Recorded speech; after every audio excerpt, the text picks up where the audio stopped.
बेटा English channel पर आपका स्वागत है। जैसा कि आप जानते हैं, हम ग्रामर का बहुत ही महत्वपूर्ण चैप्टर क्वेश्चन टैग्स के बारे में आपको बता रहे हैं और इसमें आप अब तक हम लगभग 10 वीडियोज अपनी डाल चुके हैं जो QT 01 से स्टार्ट है, आगे भी डालते रहेंगे। तो पीछे हमने आपको बताया है कि क्वेश्चन टैग क्या होता है, क्वेश्चन टैग कैसे बनते हैं, how to make question tags, imperative sentences के क्वेश्चन टैग्स और अन्य प्रकार के क्वेश्चन टैग्स के विषय में हमने आपको बताया। अब इसमें हम आपको बताएंगे कि how to select the subject of question tags. Question tags के सब्जेक्ट का चुनाव कैसे करें, उसका चयन कैसे करें, तो इस विषय पे हम आपको कुछ रूल्स बताएंगे उसके सब्जेक्ट के चयन करने के, जिससे आप उसका सब्जेक्ट बना सकते हैं। अभी तक तो हमने आपको form, auxiliary verbs plus note, contracted forms उस विषय में बताया था कि कैसे बनाए जाते हैं। अब हम सब्जेक्ट के विषय में बताएंगे। आशा है कि आप लाभान्वित होंगे और ध्यान से इस चैप्टर को देखेंगे, सुनेंगे। आइए स्टार्ट करते हैं। How to select the subject of question tags. Question tags के सब्जेक्ट का चयन कैसे करें, कैसे उसका चुनाव करें, कैसे सेलेक्ट करें।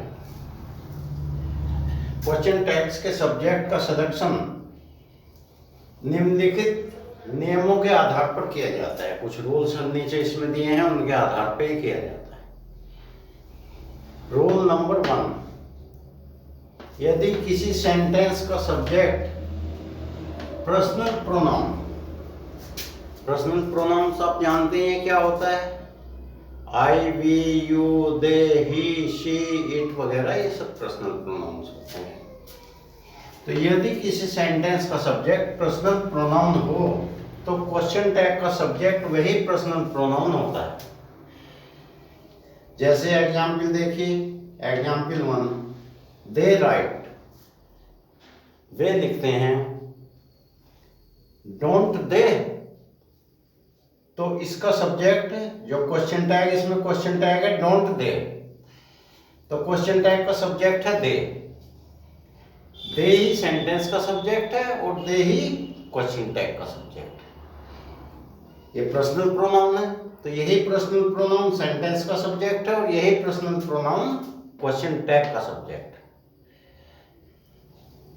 है। सेकंड एग्जांपल लीजिए, he reads the Ramayana, doesn't he, वह रामायण पढ़ता है क्या वह नहीं पढ़ता है, तो इसमें ही सब्जेक्ट है सेंटेंस का और ही सब्जेक्ट है क्वेश्चन टैग का, तो दोनों वही है, जो उसका सब्जेक्ट है वही उसका सब्जेक्ट है।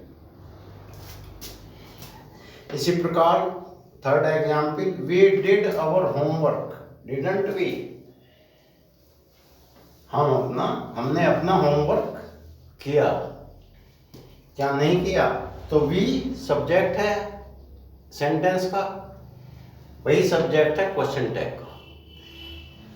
इसी प्रकार नेक्स्ट पर्सनल प्रोनाउन यू है, जिससे स्टार्ट होता है, you did not see her yesterday, did you, आपने उसे कल नहीं देखा, डिड यू, क्या आपने देखा, तो यू सब्जेक्ट है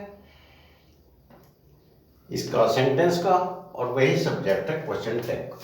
तो नियम नंबर 1 तो ये हुआ कि जो पर्सनल प्रोनाउन सेंटेंस का सब्जेक्ट होता है वही क्वेश्चन टैग का भी सब्जेक्ट होता है। अब रूल नंबर 2, रूल नंबर 2 देखिएगा, यदि किसी सेंटेंस का सब्जेक्ट नाउन हो, अर्थात कोई नाम हो किसी का, यदि किसी सेंटेंस का सब्जेक्ट नाउन हो तो क्वेश्चन टैग का सब्जेक्ट प्रयुक्त नाउन के नंबर, पर्सन तथा जेंडर के अनुसार ही, शी, इट, दे आदि होता है। नंबर, पर्सन, जेंडर से मतलब अगर नाम मान लिया 2 हैं तो प्लूरल हो गया नंबर उसका, तो प्लूरल सब्जेक्ट आएगा, दे आएगा। यदि सिंगल नाम है, सिंगल नंबर है, एक नाम है, तो उसमें ही शी में से कोई सा आएगा जेंडर के अनुसार, जो भी उसका जेंडर होगा।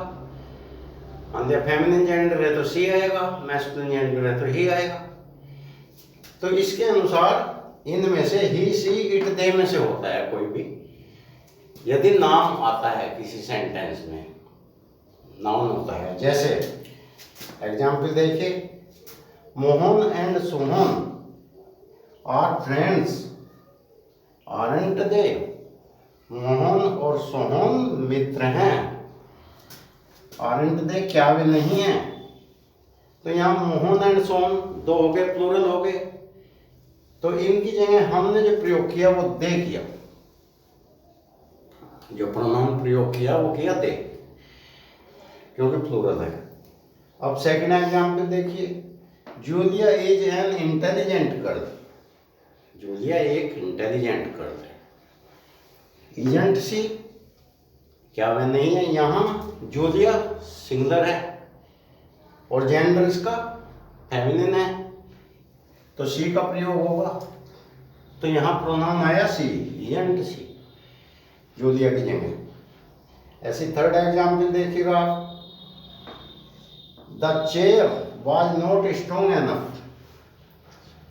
कुर्सी बहुत ज्यादा मजबूत नहीं थी। Was it? क्या यह थी? यहाँ कुर्सी के, चेयर के लिए इट का प्रयोग होगा, इट प्रोनाउन का। Next, the boys were playing kho kho. लड़के खो खो खेल रहे थे। वरंट दे? क्या वे नहीं खेल रहे थे? तो यहाँ बॉयज ज्यादा हैं, एक से ज्यादा है, प्लूरल है, तो हमने दे का प्रयोग किया प्रोनाउन। तो इस तरीके से इनके सब्जेक्ट का चयन होता है और ये हम आपको आगे भी बताएंगे। आशा है कि आप इसे ध्यान से इस चैप्टर को पढ़ रहे होंगे, समझ रहे होंगे और आप इससे लाभान्वित होंगे। इसी आशा के साथ कि आप स्वयं के साथ साथ दूसरों को भी लाभान्वित करेंगे और हमारा चैनल सब्सक्राइब करने के लिए प्रेरित करेंगे। धन्यवाद।